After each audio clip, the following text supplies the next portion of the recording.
now that the quarterfinals are over, and now that we finally got to see all three prepare for a warm-up game, let's see how they'll all do in the semifinals.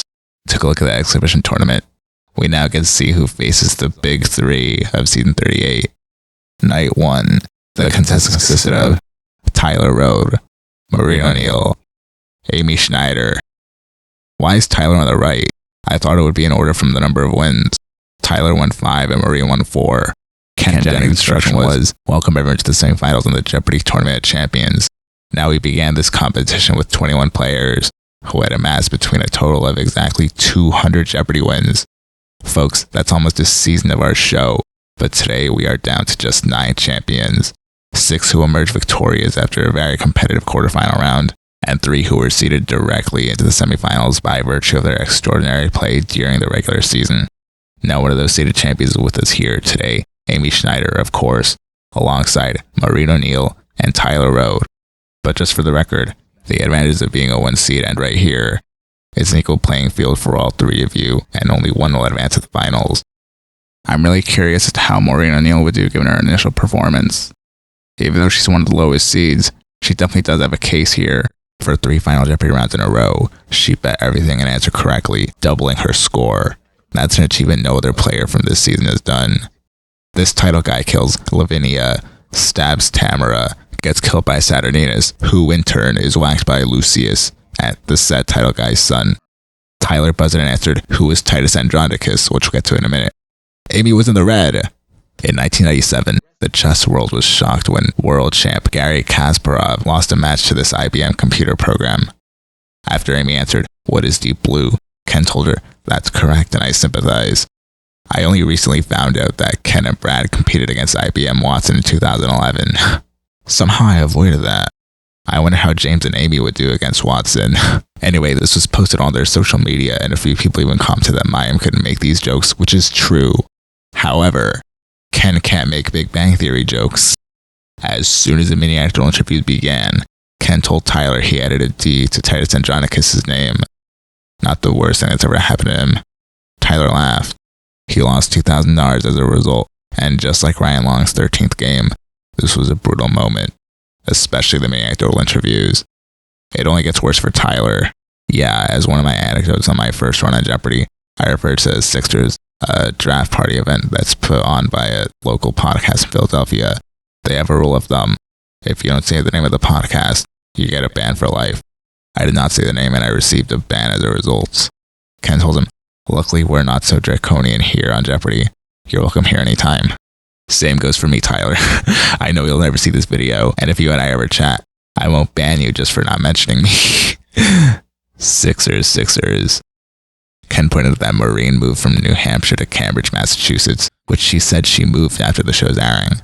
It was time to go back after the 617, and I'm back in Cambridge and thrilled. Amy received her check the day her last episode aired. Yeah, that's right, the day my last game aired on television.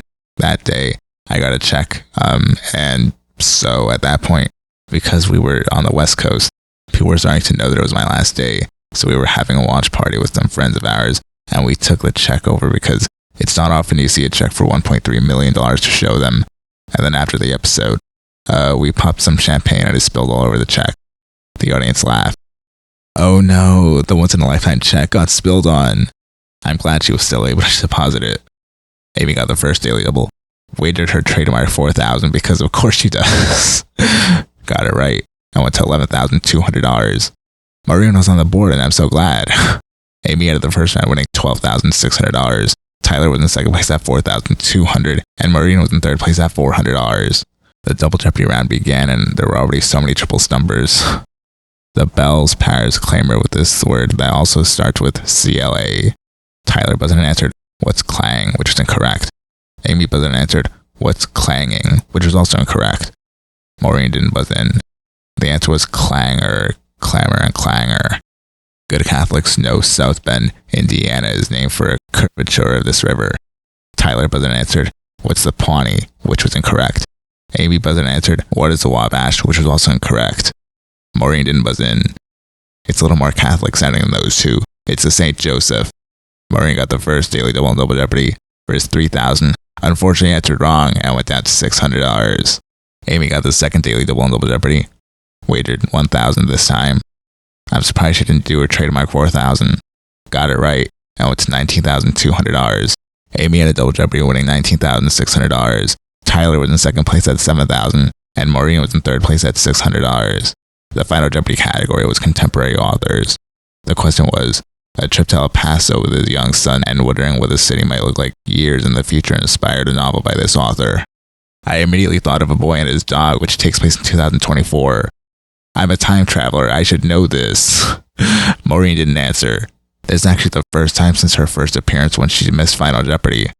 The answer was Cormac McCarthy.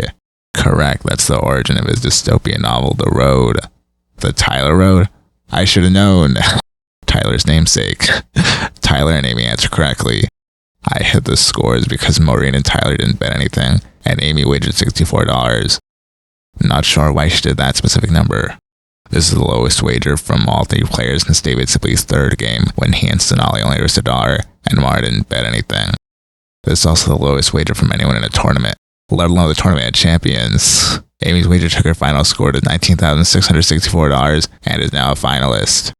She's actually the first Ultra champion to become a finalist in Stream's whole hour. The overheard on set was titled Team Amy. Ken congratulated Amy. Now it's going to look like a dominant game on TV, of course, but you all spent time hunting for that daily double.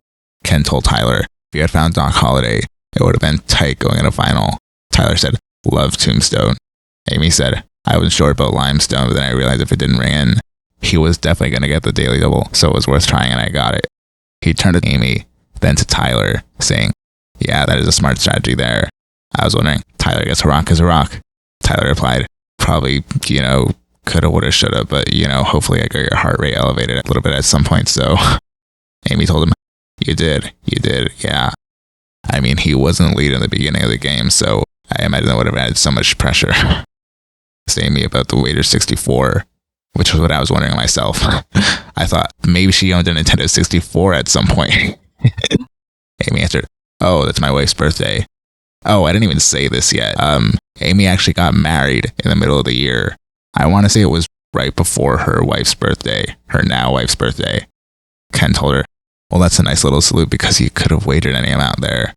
Maybe that's all the message to send. As long as it doesn't matter which number I use at all, I'll pick your birthday. Well, I mean, yeah. It's really funny because Cris Pannullo kept wagering 221 for his girlfriend Heather's birthday, February 21st. And now Amy also wagered her wife's birthday. And this was filmed in September, the middle of September, right before Chris's games. So we had two Ultra champions using their partners' birthdays as bets. I love the coincidence. Maybe that'll say something about Chris's games also. Anyway, back to the overheard on set. Amy answered, I never bet a non-round amount in my original run because I already find the math stressful enough, and I didn't it just seemed too complicated. But I had the chance here and the money isn't real, so. I actually didn't notice that. I remember Matamodio bet only $1 on his 18th game. That was the only time he ever bet to cover. The almost exact same circumstance happened under Ender Hees and Mateo Roach's games. Meanwhile, Ender and Mateo kept betting odd numbers to cover. I just never noticed that Amy didn't bet a non-round amount in her original run. Off the top of my head, the only other champion I can name who didn't was Jonathan Fisher. Ken congratulated all of them for making it to the semifinals, then asked Maureen and Tyler if they'll be rooting for Amy, the champion they played, or if they want to see someone else take her down. Maureen says, of course, yes. Amy said, well, if you ask right in front of me. Tyler pointed to her and said, this is the GOAT 2.0 over here. Who else are we cheering for if not Amy? Matamodio, of course. And Mateo Roach. That is if either of them make it to the finals. That's how the anecdote ends, and mimes in the outro. And I know it's not their intention. Her being in the outro just reminds me that she never got to physically meet Amy. And as always, thank you for watching.